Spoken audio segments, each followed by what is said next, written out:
В каком красивом месте ты не жил, ты начинаешь, когда сначала восхищаешь, потом начинаешь там жить, привыкаешь, это становится твоей обыденностью. Вот когда они становятся обыденностью, так сказать, есть у них какой-то цикл жизненный, или как это принято? Ну, с точки зрения материальной части, краска держится минимум 10 лет, на самом деле. Сегодняшнее достояние мировой цивилизации, они строились волюнтаристские решения императоров, каких-то высших особ или какими-то высокими целями проектованы. И сегодня это, хотя в свое время это было что-то на крови, что-то на жестокости построенное, да? Мы знаем примеры разные в истории.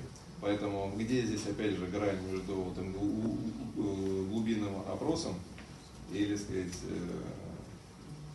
каким-то мудрым решением, да, сказать? Наше современное состояние общества таково, что мы буквально чувствуем своим телом необходимость внимания к гуманитарной сфере. Гуманитарная сфера, все, что касается жизни человека, мировоззрения и воспитания, внимания к личности человека.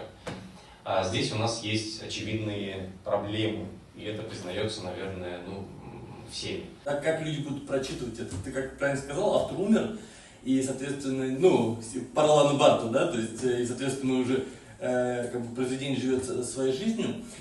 И вот очень красиво, да, кто был сон и так далее, но насколько, я, честно говоря, сомневаюсь в силу экскурсоводов, в том, что они по-настоящему могут эту идентичность распространять.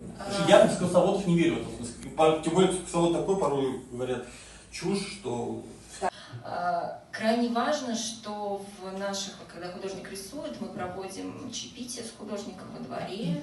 У нас есть разные практики взаимодействия, то есть бывает, что люди больше принимают участие в создании объекта или меньше, и они на самом деле присваивают себе. Мы можем только спустя какое-то время пронаблюдать, да, что получилось.